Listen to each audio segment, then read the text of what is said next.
Hello and welcome to day 4 of our LEGO Challenge Camp. Today is all about building a zip line. So the objective is to create the basic zip line shown here, test it out, get a baseline, and then do some modifications or a complete redesign, and then compare your modifications to the basic model using the data that you collected from the first test. So you're going to need the ASU Lego that we sent you. You're going to need string. This is optional. Instead of taping the string, I like using a sock, and you'll see that in a video and pictures later on. A stopwatch if you want to time your zip line to see how fast it comes down. So a stopwatch is important for collecting data, and then of course your own personal Legos if you want to add those in this activity.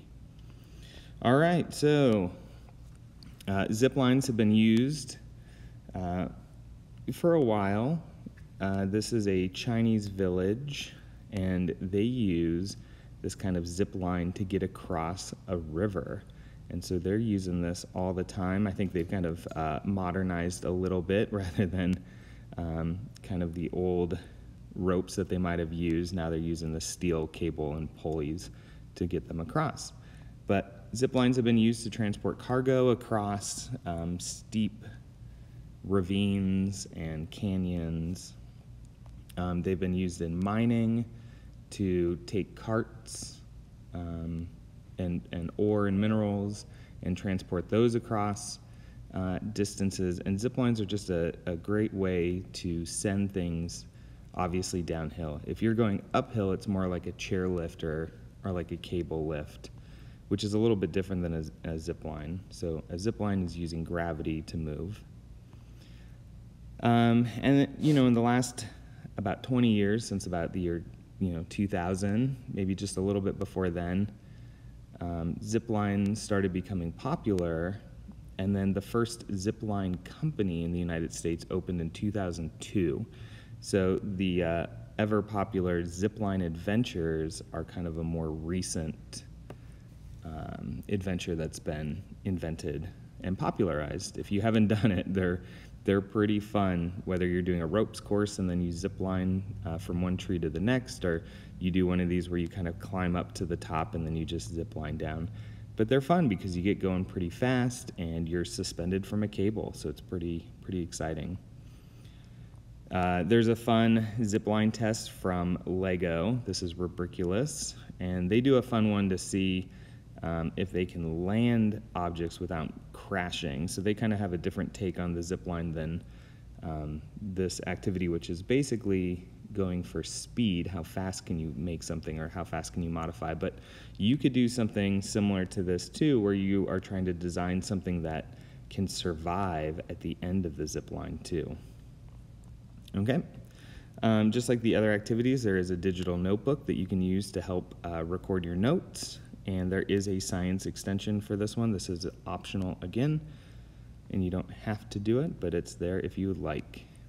All right, so step 1 is build the basic zipline car. You got building instructions here. It's pretty simple to follow, but if you need a building tutorial, you've got my building tutorial here on YouTube. And then the harder part is actually setting up the zip line. And I recommend that you get a parent, just so that you don't tape anything to the walls, or you don't accidentally knock over any furniture. So what we want to do is we need a downhill slope so that gravity can accelerate our zip line. And we want it right about 20 feet. So that's kind of going across a room. The further you can make it, the more exciting your zip line will be. So if there's a point in your house where it can go more than 20 feet, that would be awesome. I like this method, which is to hang the string on the other side of the door and then close the door. So I tie a string around a sock and then I close the door. And then when it pulls down on the string, it's pulling the sock into the door frame. And this way you're not taping anything, and the only thing that's rubbing up against the door frame is a nice gentle sock. And then on the other end, I would tie it to like the leg of a chair or something that's not going to move easily if you accidentally run into the string. So I like the chair because then you can kind of tie it and wrap it around. If you need help, you can watch my YouTube video on setting it up. And then after you've set up your string, now it's time to kind of test the cars. This is how the building instructions look. I've noticed sometimes, depending on the size of string, that this doesn't always work. And so you can test out different methods of the pulley. I'm going to call this the pulley mechanism right here. So whether it's nothing in between these two discs, or just the axle in between, or whether you have that smooth piece in between, test the different ways and see which one works best. So then I would record a time, so you know, let go and start your stopwatch and see how long it takes. Do this a couple times so you get an average, and that's going to give you a good baseline of this basic car. And then you can add weight, you can add minifigures. If you want to redesign the top pulley mechanism, you can.